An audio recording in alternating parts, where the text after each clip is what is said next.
روشن چہرے والے عالم ایک دفعہ تشریف لائے جنہیں میں نہیں جانتا تھا، اور مجھے ان کا لباس اور ان کا حلیہ آج بھی اس طرح یاد ہے جیسے کل کی بات ہو، کہ میرے کلاس 7 یا 8 یا 9 کی بات ہوئی، اور انہوں نے جو خطاب کیا اس کی بہت ساری باتیں اس وقت مجھے زبانی یاد ہیں، زمانہ بیت گیا اس بات کا۔ وہ جو عالم تھے ان کا تعلق اس آپ کے علاقے سے تھا، لیکن ان کی عمر ساری اسلام آباد میں گزری۔ آپ تو شاید ان کو نہیں جانتے ہوں گے، لیکن اسٹیج پہ بیٹھے ہوئے حضرات جانتے ہیں کہ حضرت مولانا عبداللہ شہید رحمۃ اللہ ہے۔ وہ اسکول میں بلائے گئے تھے، ان کو دعوت دی گئی تھی، تشریف لائے، اور انہوں نے والدین کے حقوق کے اوپر گفتگو فرمائی، اور بڑی مؤثر گفتگو تھی۔ ہم جو بہت زیادہ سننے کی نیت سے نہیں گئے تھے، بس جیسے بچے جاتے ہیں اس عمر کے، آپ تو ماشاء اللہ ذرا سنجیدہ کالج ہے یہ، میں اسکول کی بات کر رہا ہوں، تو مجھے اس سے اندازہ ہوا کہ یہ جو نشستیں ہوتی ہیں اس کا انسان کی زندگی کے اوپر کہاں تک جا کر اس کا اثر کسی نہ کسی مرحلے میں انسان کے اوپر رہتا ہے۔ اس لحاظ سے میں اس کو بڑا قیمتی سمجھتا ہوں، اور یہ تھوڑا سا وقت ہمیں آپس میں ایک دوسرے کے ساتھ گفتگو کا ملا ہے، میرے نزدیک یہ بہت ہی قیمتی وقت ہے کہ جس میں آپ کے سامنے اپنے کچھ تجربات رکھوں، اور مجھے امید ہے کہ اس لحاظ سے کہ ہمیں موقع ملتا رہتا ہے بہت گھومنے پھرنے کا، عمر بھی اب آپ سے بہت زیادہ ہو گئی ہے، تمہارے ان تجربات سے شاید آپ کو کچھ فائدہ ہو۔ عزیزان گرامی، اگر آپ مجھ سے پوچھیں کہ اس وقت پوری انسانیت کا سب سے بڑا بحران کیا ہے، سب سے بڑا کرائسس کیا ہے، وہ کون سا مسئلہ ہے جس کو پوری انسانیت بلا تفریق رنگ و نسل اس کو وہ آزمائش درپیش ہے، اور تعلیمی اداروں کو بھی درپیش ہے، عصری تعلیمی اداروں کو بھی درپیش ہے، دینی تعلیمی اداروں کو بھی درپیش ہے، اور تعلیم و تربیت سے وابستہ حضرات، ہماری عمر بھی اسی دشت کی سیاحی میں گزری ہے، پڑھنے پڑھانے کے علاوہ کوئی کام کیا نہیں ہے، کچھ آتا بھی نہیں اس کے علاوہ، تو ان کو وہ چیلنج درپیش ہے۔ وہ چیلنج ہے کہ دنیا میں بحران پیدا ہو گیا اخلاق کا، پوری دنیا کے اندر تعلیم گاہوں سے جو لوگ نکل رہے ہیں ان کے پیش نظر پڑھنے والوں کے سامنے ایک ڈگری ہوتی ہے، اور اب آپ کی عمر کے میں آپ کی عمر میں اپنے آپ کو رکھ کے سوچتا ہوں، وہ انگریزی کا ایک محاورہ ہے نا، جس کہتے ہیں کہ ان کے جوتوں میں کھڑے ہو کر سوچنا، مطلب کسی اور کی جگہ اپنے آپ کو رکھ کر سوچنا۔ تو میں آپ کی جگہ اپنے آپ کو رکھ کے سوچتا ہوں کہ آپ یہ جو عمر کے بچے بچیاں بیٹھی ہیں، آپ لوگ کیا سوچتے ہوں گے؟ آپ کے نزدیک ایک کامیاب زندگی کا تصور کیا ہے؟ آپ کس چیز کو کامیابی کہتے ہیں، سمجھتے ہیں، آئیڈیلائز کرتے ہیں؟ آپ جو خواب دیکھتے ہوں گے وہ کیا ہوں گے؟ آپ جب اپنے آپ کو کبھی کسی خواب کی دنیا میں لے جائیں اور اپنا پسندیدہ ماحول اپنے گرد کریٹ کریں تو وہ کیا ہوگا؟ اس کا مجھے علم ہے، مجھے آپ لوگوں کے ساتھ بہت بیٹھنے کا موقع ملتا ہے اور آپ کے خیالات براہ راست سننے کا موقع ملتا ہے، اس کا پورا مجھے اندازہ ہے۔ اس وقت میں جس بات کی طرف میں آپ کی توجہ دلانا چاہتا ہوں وہ آپ کے لیے کوئی اس پس منظر کے ساتھ کوئی بہت زیادہ دلچسپی کی بات نہیں ہوگی، آپ سوچیں گے یہ تو باتیں ہم سنتے رہتے ہیں، لیکن میں آپ کو اپنے تجربے کی روشنی میں بتاؤں کہ یہ بالکل وہ چیز ہے جو جتنا آپ کا وقت گزرتا جائے گا آپ کو سمجھ میں آئے گا۔ 3 باتیں میں آپ سے کہوں گا اور میں چاہوں گا کہ تینوں باتیں آپ ہمیشہ یاد رکھیں۔ ایک بات میں آپ کو وہ کہتا ہوں جو میں نے شاید بر صغیر کے آخری زمانے کے سب سے مشہور داعی اور سب سے بین الاقوامی خدمات والے داعی ان کی اس کتاب میں پڑھی جو انہوں نے آپ ہی کی طرح بچوں کے ساتھ، جو آپ سے تھوڑے چھوٹی عمر کے بچے تھے، ان سے خطاب کرتے ہوئے کہی۔ میری مراد مفکر اسلام حضرت مولانا سید ابو الحسن علی ندوی صاحب رحمۃ اللہ علیہ کی ایک نصیحت ہے جو انہوں نے طلبہ سے کی، اور اس سے پہلے ایک بڑی خوبصورت تمہید باندھی اس کی۔ انہوں نے کہا کہ دیکھو میری عمر اتنی زیادہ ہو گئی ہے، 70-75 سال ان کی عمر ہوگی، اس عمر میں انسان جھوٹ نہیں بولتا کیونکہ اس کو اپنی قبر نظر آ رہی ہوتی ہے، آخری مرحلہ ہوتا ہے، اور کہا کہ میں تمہارے بڑا ہوں، تم میرے بچوں کی جگہ ہو، پوتوں کی جگہ ہو، تو خاندان کے بزرگ کی مجھے حیثیت حاصل ہے، تو خاندان کے بزرگ بھی اپنے بچوں سے جھوٹ نہیں بولتے۔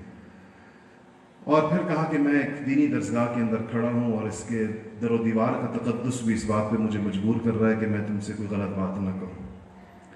تو کہا کہ ایک بات میں آپ سے یہ کہتا ہوں کہ کبھی چھوٹا مت سوچنا، یعنی اپنے سامنے جو ہدف اور منزل رکھیں وہ کوئی چھوٹی نہ ہو، ان کے سامنے جو بچے تھے وہ 6 اور 7ویں کلاس کے تھے. تو کہا کہ اور یاد سے 50-60 سال پہلے کی بات تھی. تو انہوں نے کہا کہ اگر ابھی میں آپ میں سے کچھ بچوں سے پوچھوں کہ تم کیا بننا چاہتے ہو، تو بہت سارے بچے کہیں گے کہ ہم ٹرین کے اندر ٹی بننا چاہتے ہیں تاکہ سارا وقت ٹرین کے اوپر سفر کرتے رہیں، ادھر سے ادھر ادھر سے ادھر. تو جیسے آپ میں سے بہت سے لوگ سوچتے ہوں گے کہ ہم پائلٹ بننا چاہتے ہیں. آپ کی شاید عمر اس سے تھوڑی گزر گئی ہے. جب میں 6-7ویں کلاس سے ان کی بات چیت ہو رہی تھی تو اس عمر کے بچوں، آپ تھوڑا اپنی عمر سے 5 سال پیچھے چلے جائیں اور سوچیں کہ آپ کیا بننا چاہتے تھے.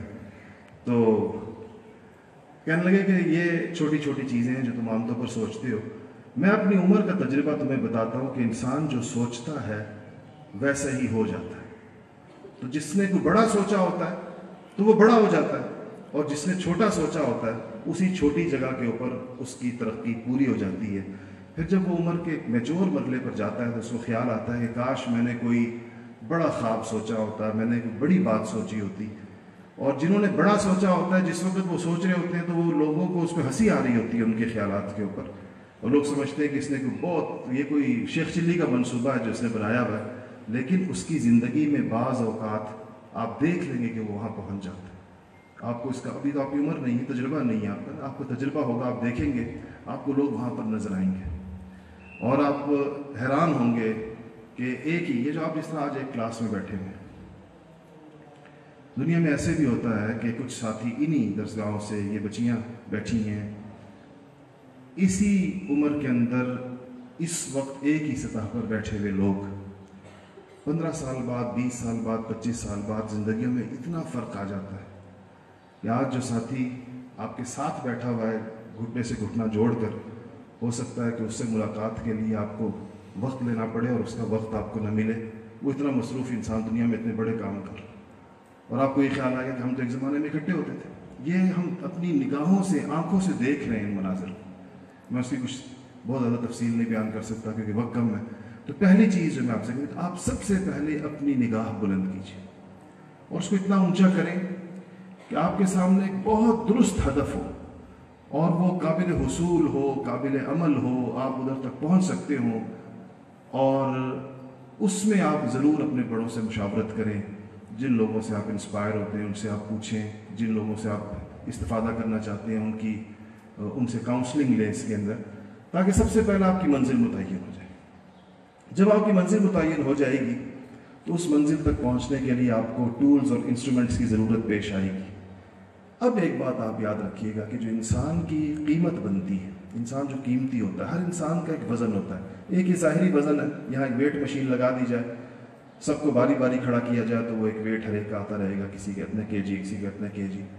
ایک انسان کا باطنی وزن ہوتا ہے، اس کے اندر وہ اس کی ہیبٹس کا وزن ہوتا ہے، کیسی اس کی عادتیں. جتنی اچھی عادتیں ہوتی ہیں اس کی نمبرنگ، اس کی ریٹنگ اوپر چلی جاتی ہے. جتنی بری عادتیں ہوتی ہیں اس کی ریٹنگ کو گراتے ہیں، شخصیت کے وزن کو گراتے ہیں. جو آپ لوگ میرے سامنے بیٹھے ہیں اور آپ جو بچیاں تشریف فرمائیں، آپ بہت سارے لوگ ایک کلاس کے ہوں گے، ایک جیسے مضامین پڑھ رہے ہوں گے اور ایک ہی ٹیچر سے پڑھ رہے ہوں گے، ایک ہی کریکولم پڑھ رہے ہوں گے، لیکن اس اعتبار سے آپ کا وزن ایک جیسا نہیں ہے. اگرچہ آپ کے پاس ڈگری ایک جیسی، کہا جائے گا اس نے انٹرمیڈیٹ کیا ہوا ہے، FSc کر کے آئے ہیں یہ، اور اب یہ BS کر رہے ہیں، کچھ ہو سکتا ہے MS کے لوگ بھی بیٹھے ہو، تو یہ اس اعتبار سے ایک یکسانیت نظر آتی ڈگری میں. یہ ایک انتظامی ترتیب ہے، یہ آپ کی شخصیت کی نمائندگی نہیں ہے. آپ کی شخصیت کی نمائندگی ان چیزوں سے ہوتی ہے جو آپ کے اندر کی چیزیں. اس میں وہ کیا چیزیں ہیں؟ مثلاً آپ کے درمیان فرق یہ چیز ڈالتی ہے جو آج آپ کے حال میں بھی فرق ڈالے گی، یاد رکھیے گا کہ آپ کے مستقبل میں بھی فرق ڈالے گی. مثلاً یہ کہ آپ سچے کتنے ہیں، سچائی کتنی ہے. جو زیادہ سچا ہے وہ کم سچے کے برابر نہیں ہو سکتا، چاہے ڈگری ایک جیسی ہو، مستقبل بھی ایک جیسا نہیں ہو سکتا. یہ آپ بالکل یاد رکھیے گا اس بات. یہ نہیں ہو سکتا کہ ایک آدمی میں اتنا بڑا اخلاقی وصف صداقت کا موجود ہو اور وہ ایک صداقت کے وصف سے عاری انسان کے برابر ہو جائے دنیا میں. میں ابھی آخرت کی بات نہیں کر رہا، فی الحال دنیا کی بات کر رہا ہوں. یہ ممکن نہیں ہوتا. اسی طرح آپ میں وصف امانت کتنا ہے، آپ کتنی امانتوں کا تحمل کر سکتے ہیں جس میں آپ خیانت نہیں کریں گے. قدرت اتنی امانت آپ کے حوالے کرے گی. یہ جو کائنات ہے اللہ تعالیٰ کی امانت ہے ساری کی ساری، اس کو ان لوگوں کے حوالے کیا جائے گا جو زیادہ سے زیادہ ان امانتوں کو کمال امانت کے ساتھ اس کی پاسداری کر سکتے ہیں. یہ آپ نے طے کرنا ہوتا ہے، آپ نے دکھانا ہوتا ہے، آپ نے اس کو پرفارم کرنا ہوتا ہے، ڈیمانسٹریٹ کرنا ہوتا ہے اس چیز کو کہ ثابت ہو کہ آپ کس حد تک امانت کا تحمل کر سکتے ہیں۔ اللہ جل شانہ نے قرآن میں کہا نا کہ ہم نے یہ دین کی امانت اِنَّا عَرَضْنَا الْأَمَانَةَ عَلَى السَّمَاوَاتِ وَالْأَرْضِ وَالْجِبَالِ فَأَبَيْنَ أَن يَحْمِلْنَهَا وَأَشْفَقْنَ مِنْهَا وَحَمَلَهَا الْإِنسَانُ، یہ جو امانت تھی انسان اس کے تحمل کی صلاحیت رکھتا تھا، اس کے اندر پوٹینشیل تھا اس چیز کا، تو اللہ جل شانہ نے اس کے اوپر رکھ دی۔ اگر آپ یہ سمجھتے ہیں، میں ان کی مثال دیتا ہوں، اگر آپ یہ سمجھتے ہیں کہ آپ اس سنبھال سکتے ہیں، آپ اس کی تمام امانتوں کو سنبھال سکتے ہیں، آپ لوگوں کے حقوق ادا کر سکتے ہیں، آپ اپنا فرض ادا کر سکتے ہیں، آپ ہر چیز اپنے خانے میں رکھ سکتے ہیں، تو اللہ جل شانہ آپ کو اپنے شہر کی سطح کی امانت حوالہ کریں گے، اور وہ ایک آزمائش ہوگی کہ آپ اس کو کیسے پورا کرتے ہیں۔ ہم سب کے پاس جو عہدے اور منصب ہوتے ہیں یہی آزمائش ہوتی ہے۔ کسی کو ہزاروں لوگوں کی نگہداشت دے دی جاتی ہے، کسی کو کم کی دی جاتی ہے، یہ اس کے ظرف کے بقدر ہوتا ہے کہ اس میں، اور اس کی تربیت کے بقدر ہوتا ہے کہ وہ کتنا سنبھال سکتا ہے، اس آزمائش میں کتنا پورا اترتا ہے۔ میں عرض یہ کر رہا تھا کہ یہ کچھ چیزیں ہیں جو اصل ہیں۔ اسی طرح ایک وصف ہے جو شخصیت کو طے کرتا ہے، مثلا وصف حیا ہے کہ ایک انسان دنیا میں کیسے عفت کی زندگی گزارتا ہے۔ عفت کا مطلب ہوتا ہے کہ اپنے جذبات کو کنٹرول کر کے زندگی گزارتا ہے۔ یہ جو اپنے جذبات پہ کنٹرول ہے، یہی اصل میں اخلاق کی بنیاد ہے۔ بد اخلاقی کہتے ہیں جس کا کنٹرول نہیں ہوتا۔ دیکھیں نا، ایک انسان غصہ دو بندوں کو آتا ہے ایک ہی وقت کے اندر، اس غصے کے آنے پر دو بندوں کا ریاکشن مختلف ہوتا ہے۔ ایک آدمی کا ریاکشن وہ ہوتا ہے جو اس کا دل کہہ رہا ہے، وہ اول فول بکتا ہے، وہ گالیاں بے محابہ دیتا ہے، وہ جو چیز اس کے ہاتھ میں آتی ہے اٹھا کے دے مارتا ہے، اور وہ اتنی خرابی کر دیتا ہے کہ اس ایک لمحے کا غصہ بعض لوگوں کی ساری عمر کا مستقبل طے کر دیتی ہے۔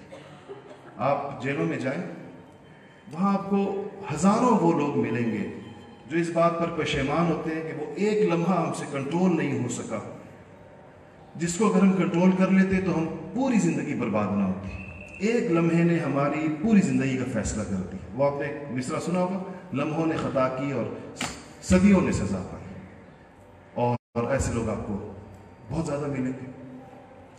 تو ریاکشن، جذبات کے کنٹرول کا فرق ہے۔ غصہ دو بندوں کو آیا، ایک بندے نے اس کو اپنے اوپر اتنا کنٹرول تھا کہ اس نے اپنے غصے کی کیفیت کو ضبط کر لیا، اور اس نے وہ کیفیت گزار لی کسی طریقے سے بغیر کسی ریاکشن کے۔ جب اس کی طبیعت معتدل ہو گئی، برابر ہو گئی، اب اس نے سوچا کہ اس میں کرنے کا کام کیا ہے، اور پوری عقل، سمجھ اور اپنی سمجھداری کے ساتھ اس نے اس مسئلے کو حل کیا۔ یہ دنیا کے سمجھدار لوگ ہوتے ہیں۔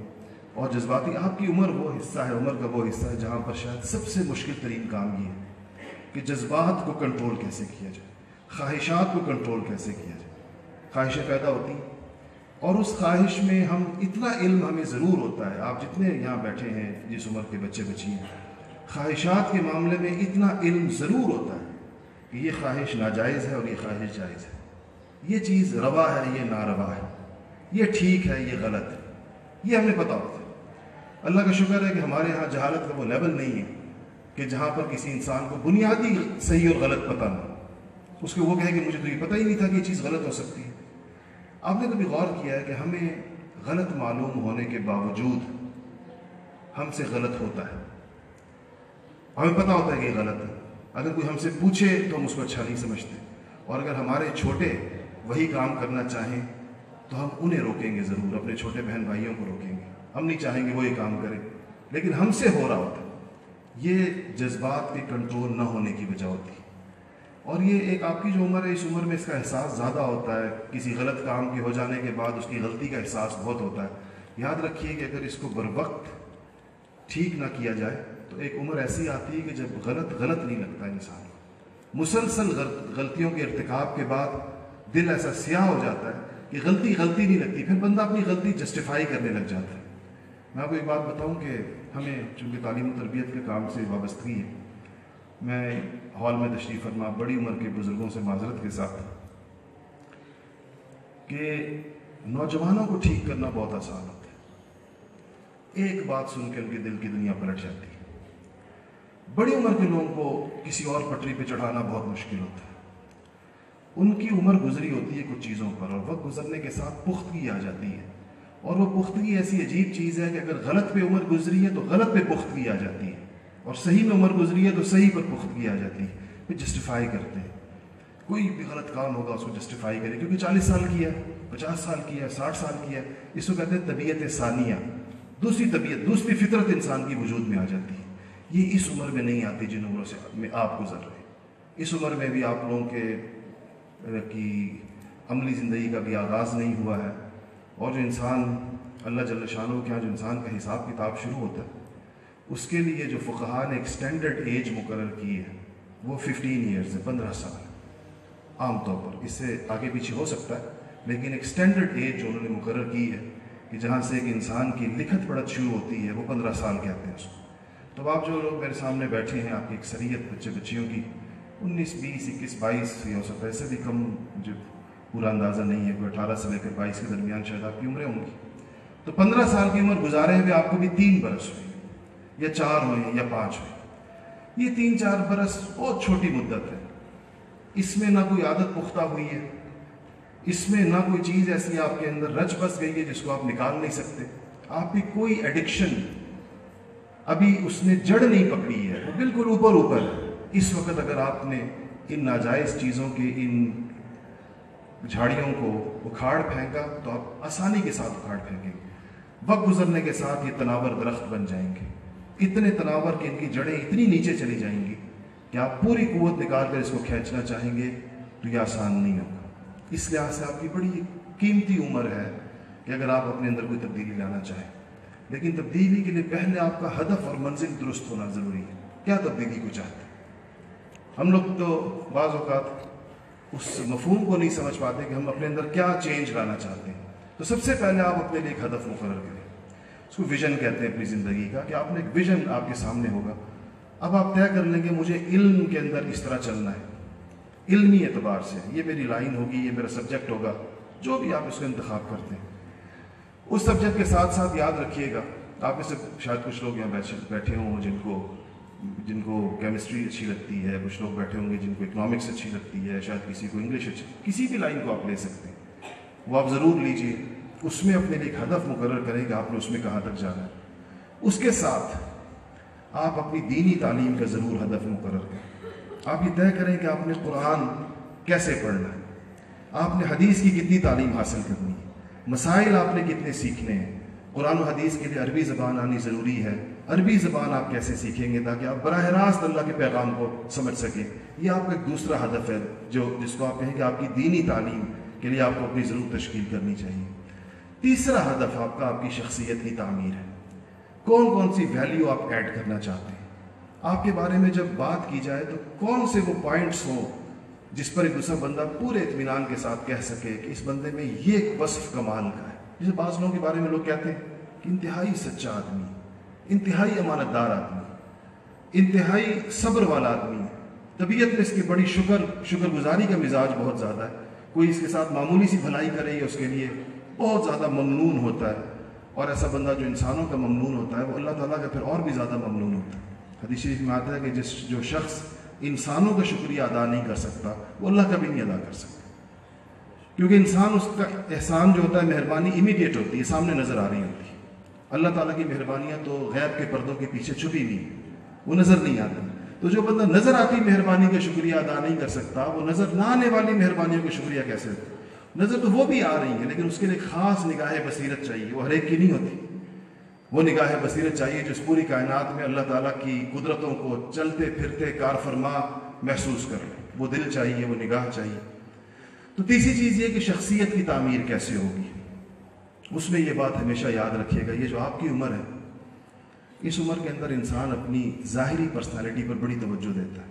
آپ بھی میرے خیال ہے کالج آنے سے پہلے بہت دیر شیشے کے سامنے کھڑے رہتے ہوں گے، اور یہ عمر ایسی ہے، اس عمر کا ایک تقاضا ہوتا ہے۔ انسان یہ سمجھتا ہے کہ میرے بچے آپ لوگوں کی عمروں سے گزر رہے ہیں، تو میں اس لیے بہت قریب سے، خود بھی ہم گزرے ہیں، اس لیے ہم سارے جانتے ہیں اس بات کو۔ تو ایک عمر قرآن نے اس کو کہا ہے کہ زندگی جو ہے لعب و لہو لعب و لہو کھیل کود کو، اس کے بعد وہ زینت ہو، پھر ایک عمر آتی ہے جس میں زینت کا شوق ہوتا ہے، پھر اگلی عمر آتی ہے تفاخر کی اگلا. تو زینت کے عمل میں انسان یہ سوچتا ہے کہ میرے بال ایسے ہونے چاہیے، میرا لباس ایسے ہونا چاہیے، میرے جوتے ایسے ہونے چاہیے، میرے کپڑے ایسے ہونے چاہیے. آج کل کچھ چیزیں اس میں اور بھی ایڈ ہو گئی ہیں کہ میرا موبائل ایسا ہونا چاہیے، وہ باہر کی چیزیں. پہلے یہ بھی نہیں ہوتے تھے، یہ نئے مسائل ہیں جو ایڈ ہو گئے. پہلے صرف اپنی ذاتی شخصیت کی حد تک ہوا کرتا تھا. ٹھیک ہے، اس میں کچھ چیزیں ٹھیک ہیں، اس میں کوئی حرج نہیں، انسان کو صاف ستھرا ہونا چاہیے، جو اس کی توفیق ہو تو اگر وہ اچھا لباس پہنے تو اس کے اندر بھی کوئی حرج نہیں ہے. ویسے طبیعت کے اندر دکھلاوے کا مزاج نہیں ہونا چاہیے. انسان ویسے اللہ کی نعمت کے اظہار کے طور پر اگر نعمتوں کو استعمال کرتا ہے تو اللہ تعالیٰ نے اس سے منع نہیں کیا اس کو. لیکن یاد رکھیے گا کہ یہ بہت آپ کی شخصیت کا یہ سارا مل جل کر 5% بھی نہیں بنتا. دنیا کا قیمتی ترین لباس آپ کو پہنا دیا جائے، قیمتی ترین پوشاک، بازار میں دستیاب سب سے مہنگے جوتے آپ کو پہنا دیے جائیں، اور بازار میں موجود سب سے مہنگا موبائل آپ کو لے کے دے دیا جائے، آپ یقین کیجئے کہ یہ آپ کی پرسنالٹی کا کوئی خاص حصہ نہیں بناتی. آپ کی شخصیت تو ان چیزوں سے بنتی ہے جو یہ باہر کی نہیں ہوتی، یہ اندر ہوتی ہے ساری کی ساری چیزیں. باہر کی شخصیت 1 منٹ کا تاثر بھی نہیں قائم کرتی. اگر آپ فرض کریں کسی آدمی کے ساتھ ہیں اور آپ نے اپنے اوپر بے تحاشا خرچ کیا ہے اور اس کے ساتھ آپ کا خیال ہے کہ اس سے آپ کی پرسنالٹی بن گئی ہے، آپ کا پہلا جھوٹ آپ کے منہ سے نکلا ہوا نہ صرف یہ کہ آپ کی ساری شخصیت کو ڈاؤن کر دیتا ہے، بلکہ اس کی حدیث شریف کے الفاظ میں کہ اس کی بدبو اور سڑاند کی وجہ سے انسان کے ساتھ جڑے ہوئے فرشتے اس سے دور چلے جاتے ہیں، کہ جب تک فضا میں وہ تعفن ختم نہ ہو جائے وہ اس کے پاس واپس نہیں آتے. جو اس کی حفاظت کے اوپر معمور ہیں، جو اس کے ساتھ اللہ جل شانہ نے جن کو جوڑا ہے، وہ ان کی فرشتوں کی صحبت سے بھی محروم ہو جاتے ہیں. اسی طرح اگر کسی انسان کے پاس کوئی بھی چیز ہو اور کسی دوسرے کو دیکھنے میں وہ اچھی لگ رہی ہو، لیکن دوسرے کو پتہ چلے کہ یہ جائز ذرائع سے نہیں حاصل کی گئی، یہ ناجائز ذرائع سے حاصل کی گئی ہے، تو اس کا اثر ختم ہو جاتا ہے. اسی لمحے وہ زیرو، بلکہ وہ ایک کلنک کا ٹیکا بن جاتا ہے جو اس کے ماتھے کے اوپر لگا ہوا ہے. تو ایک چیز جس کے اوپر آپ کی اس عمر کا تقاضا ہے کہ آپ اس پر سوچیں کہ جذبات پر کنٹرول کیسے حاصل کیا جاتا ہے. یہ ایک مشق کی چیز ہے. اس کے لیے آپ کو ان جگہوں میں، تربیت گاہوں میں ضرور جانا چاہیے اپنی اس تعلیم کے ساتھ ساتھ، جہاں پر آپ اس کی باقاعدہ مشق کریں، یک کے بعد دیگرے ایک ایک چیز کی آپ مشق کریں کہ سیلف کنٹرول آپ کو حاصل ہو جائے. کہیں پر بھی آپ کا کوئی فیصلہ خواہش کی بنیاد پر نہ ہو، کہ آپ کے دل میں خواہش پیدا ہوئی اور آپ نے اس کے اوپر بلا تعمل، بغیر دیکھے بھالے آپ نے اس پر عمل کر دیا. یاد رکھیے ایسے تمام اعمال دنیا اور آخرت کے اندر پشیمانی اور شرمندگی کا باعث ہوتے ہیں. انسان اپنی پچھلی عمر پر شرمندہ ہوتا ہے بعض اوقات. آپ کسی بھی ایسے آدمی سے جس نے اپنے ان اوقات کی حفاظت نہیں کی ہوتی، عمر کے کسی مرحلے میں پوچھیں تو کہے گا کہ اپنی پچھلی زندگی پر شرمندہ ہے. اس کی یہ زندگی بالکل اس کے نزدیک لایانی گزری ہے.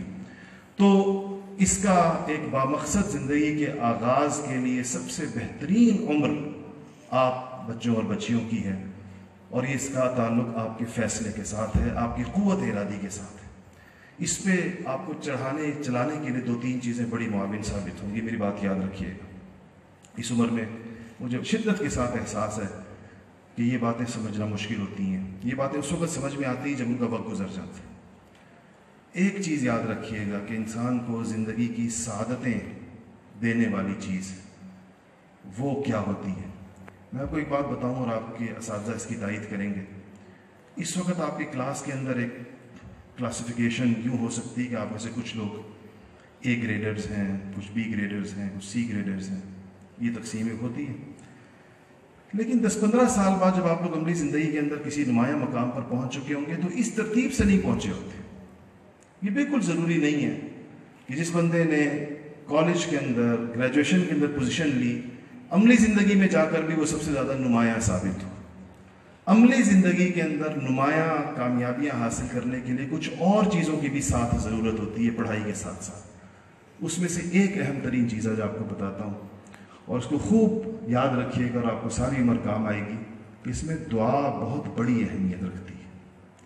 آپ کبھی اس بات کا ضرور حساب کیجئے گا کہ آپ کو دل سے دعائیں دینے والے کتنے لوگ موجود ہیں. کبھی اس کو نا باقاعدہ نوٹ کیجئے کہ کیا کی اپنے اساتذہ کے ساتھ تعلق کی نوعیت ایسی ہے کہ وہ دل سے آپ کو دعا دیں. یہ بات میری یاد رکھیے گا کہ دعائیں وہی مؤثر ہوتی ہیں جس کے پیچھے ایک خاص قلبی کیفیت ہوتی ہے. یہ جو ہم ایک دوسرے کو کہتے ہیں نا دعا کریں جی، وہ کہتے ہیں ہاں جی بڑی دعا ہے، اور آپ لوگوں کے یہاں تو ماشاء اللہ ویسے بھی ایک دعاؤں کا رواج ہے ہمارے ان علاقوں کے اندر، خاص طور پر لوگ کسی سے ملتے ہیں تو 2-3 دعائیں دیتے ہیں. ٹھیک ہے، یہ بہت اچھی چیز ہے، ثواب بھی ہے اس کے اندر، لیکن جو زندگیوں کو پلٹنے والی دعا ہوتی ہے وہ ہوتی ہے جس کے ساتھ ایک خاص قسم کی کیفیت شامل ہوتی ہے. کوئی خاص خدمت کسی نے کی، اخلاص کے ساتھ کی اور بڑی محبت کے ساتھ کی، اس موقع پر جس استاد کے دل سے ایک دعا نکلی. اور یہ انسان کی زندگی کے اندر ٹرننگ پوائنٹس ہوتے ہیں بعض اوقات. اسی طرح والدین کی دعا، اسی طرح غریبوں کی دعائیں، معاشرے کے پسے ہوئے طبقات کی دعائیں، یہ اتنی قیمتی چیز ہے کہ اگر کوئی انسان اس سے محروم ہے، اس کو کوئی دعا دینے والا نہیں ہے، نہ اس کے اساتذہ اس کو دعا دیتے ہیں، نہ اس کے والدین اس کو دعا دیتے ہیں. میں آپ کو یہاں لکھ کر دے کر جانے کو تیار ہوں کہ اس کے اعلیٰ ترین نمبر اس کے کام نہیں آئیں گے. اس پر ہمارا تجربہ ہے عمر بھر کا. وہ اگر ظاہراً کوئی چیز کو منصب حاصل کر بھی لے، وہ CSS کا امتحان پاس کر لے، وہ اپنی افسری سے فیضیاب نہیں ہوگا، اپنی افسری کا خود بھی کوئی لطف نہیں اٹھائے گا، اور نہ دنیا اس سے فائدہ اٹھائے گی. انتہائی بے فیض زندگی گزارے گا، چاہے کسی ظاہراً کسی عہدے پر پہنچ بھی جائے.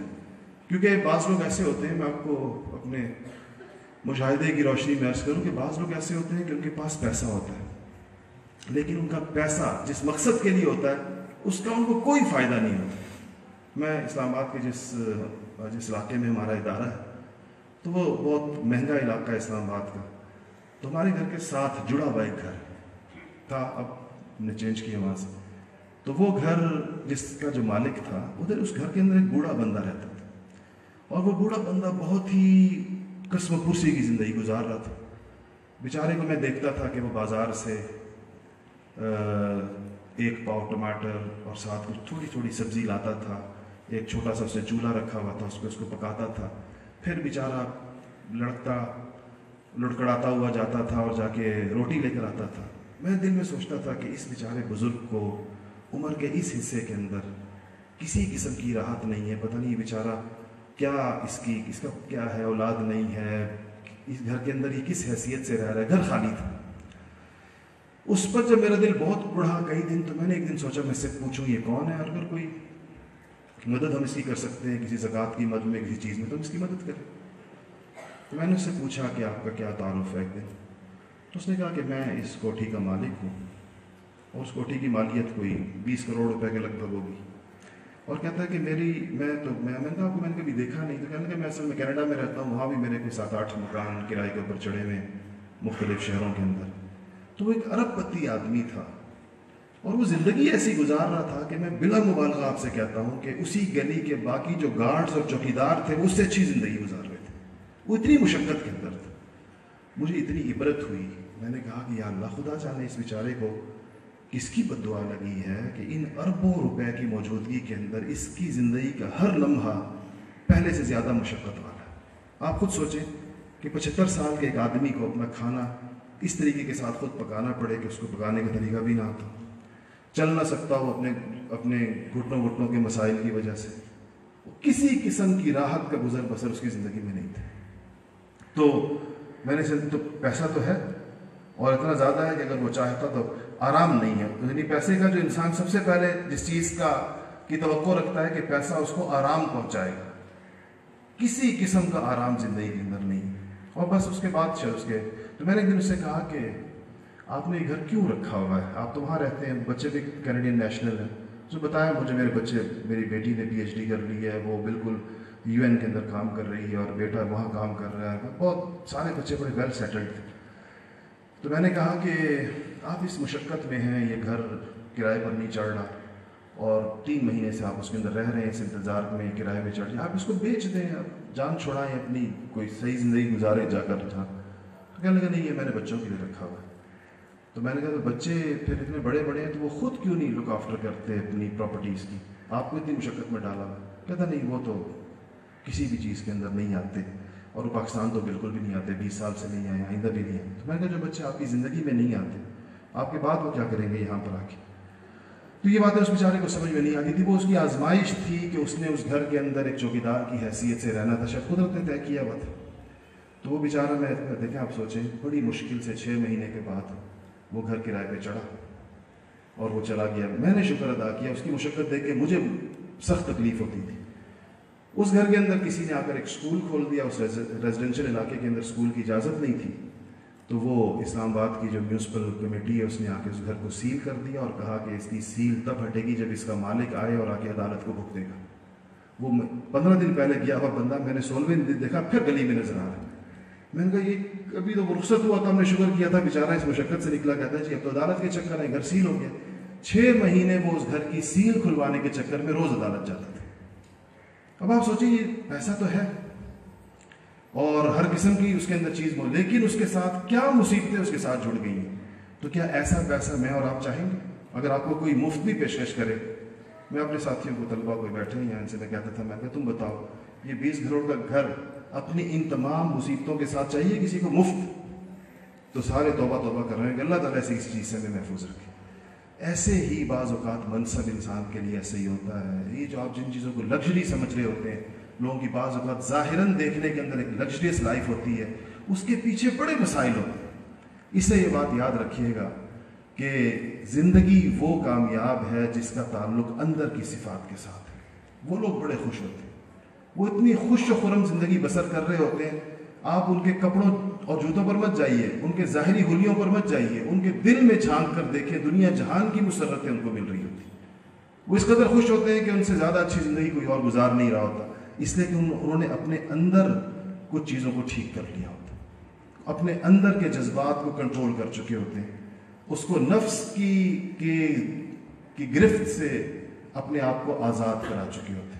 وہ نفسانیت کی زندگی نہیں بسر کر رہے ہوتے, خواہشات کی زندگی نہیں بسر کر رہے ہوتے کہ جو خواہش دل میں پیدا ہوئی, جائز ہے یا ناجائز, اس کو پورا کرنا.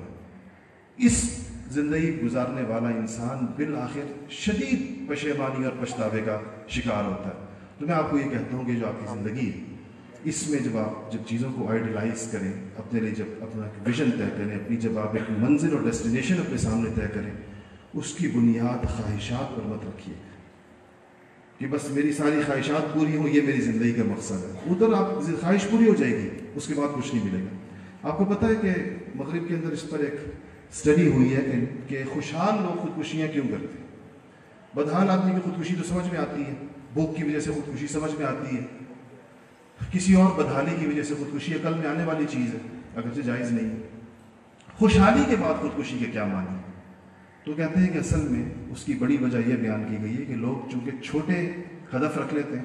مثلا ایک آدمی کا ہدف یہ ہے کہ میں گوگل کا CEO بن جاؤں, میں ٹویوٹا موٹرز کا CEO بن جاؤں, میں پیپسی یا کوک کا CEO بن جاؤں. بہت سے لوگ کارپوریٹ کی دنیا کے اندر یہ بڑے عہدے سمجھے جاتے ہیں. اچھا یہ عہدہ, یہ خواہش تو پوری ہو سکتی ہے. فرض کیجیے خواہش پوری ہو گئی, جس دن اس کی یہ خواہش پوری ہوگی اس دن سے اس کی زندگی کے اندر ایک خلا آ جائے گا. جو چاہیے تھا اچیو ہو گیا. اب انسان کی طبیعت ہے کہ اس پہ تو ٹھہرتی نہیں ہے, آگے کوئی چیز اسے سوچی بھی نہیں تھی. جب آگے کوئی چیز سوچی بھی نہیں تھی تو اس بندے کو ڈپریشن شروع ہو جاتا ہے, اور یہی ڈپریشن اس کی خودکشی کا باعث بنتا ہے. اس لیے میں نے آپ سے کہا کہ چھوٹے خواب کو بھی نہ دیکھیے گا. اگر آپ نے کوئی خالص دنیاوی اور خواہشات پر مبنی خواب سوچا اور اسی کو منزل قرار دیا, وہ منزل اچیو ہو جائے گی, کوئی اتنی بڑی بات نہیں ہے, لیکن وہ آپ کو ڈپریشن میں لے جائے گی, وہ آپ کو دائمی پریشانی کے اندر لے جائے گی, اور آپ کو دنیا بے معنی لگنا شروع ہو جائے گی. اس کے بعد اس کی مشقت کا زمانہ تو گزر جائے گا, جوانی کا زمانہ اس بھاگ دوڑ میں گزر جائے گا, اور جب وہ حاصل ہو جائے گی تو آپ کہیں گے کہ دنیا کا تو کوئی فائدہ نہیں, دنیا کا تو کوئی مقصد نہیں.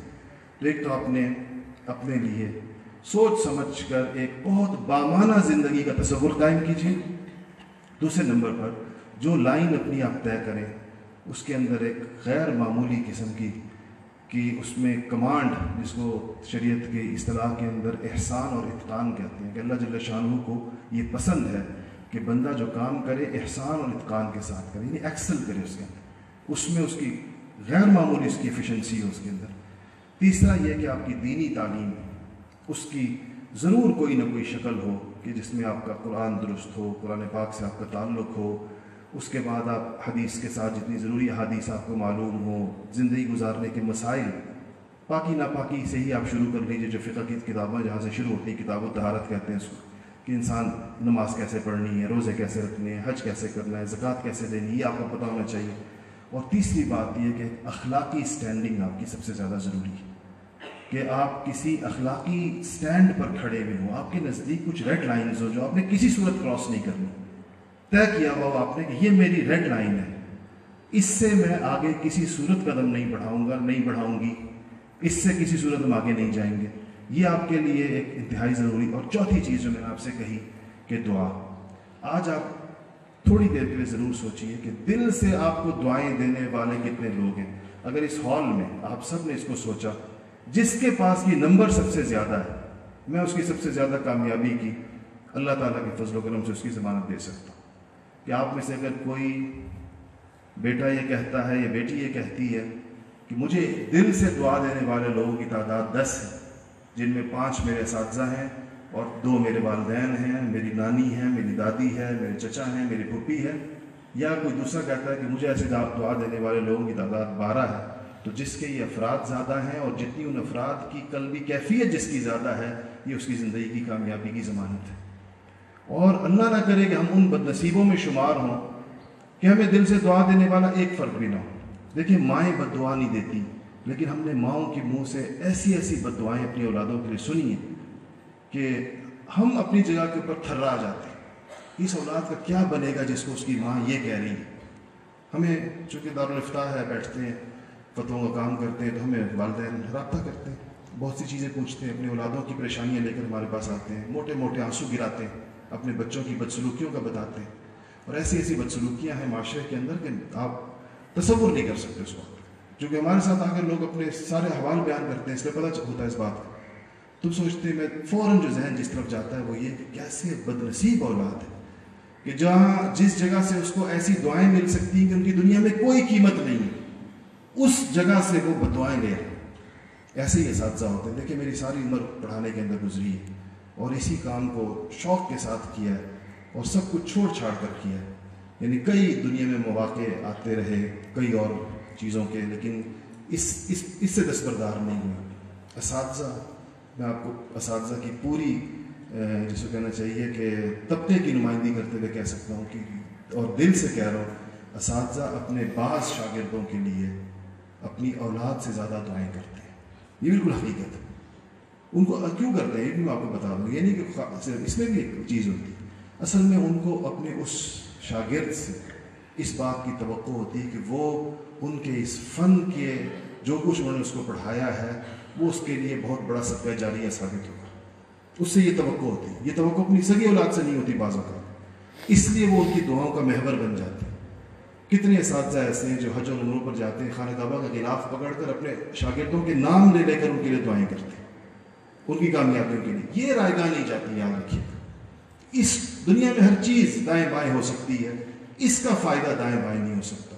تو آپ نے اس پر ضرور غور کرنا ہے کہ آپ کے لیے ایسی دعائیں کرنے والے کوئی ہے یا نہیں ہے، اور اگر نہیں ہے تو یہ آپ کا سب سے بڑا قصور ہے۔ آپ کی زندگی کے بڑے جرائم میں سے یہ جرم ہے کہ آپ نے آج تک ایسے لوگ نہیں پیدا کیے، یعنی آپ نے ایسے لوگوں کو آمادہ نہیں کر سکے اس پر۔ آپ نے کسی کے ساتھ کسی کی کوئی ایسی خدمت نہیں کی، آپ نے کسی کے ساتھ ایسا نیازمندانہ تعلق نہیں رکھا، آپ نے کسی کو اس بات کا یقین نہیں دلایا کہ آپ میں ایک صلاحیت ہے کہ اگر آپ کو دعاؤں کی پشت پناہی مل جائے تو آپ دنیا کے اندر بہت کچھ کر سکتے ہیں۔ تو یہ تو آپ کا قصور ہے اگر ایسے لوگ موجود ہیں۔ تو آج سے آپ اس بات کی نیت کریں کہ اپنے والدین، اپنے اساتذہ، اپنے گھر میں موجود بزرگ، چاہے وہ دادی ہوں، نانی ہوں، خالہ ہوں، پھپھی ہوں، جو بھی آپ کے گھر میں والدین کے علاوہ اگر کوئی بزرگ رہتے ہیں، ہمارے جوائنٹ فیملی سسٹم میں خاندانوں میں ہوتے ہیں بزرگان، تو یہ آپ طے کر لیں کہ ہم نے ان کی دعائیں لینی۔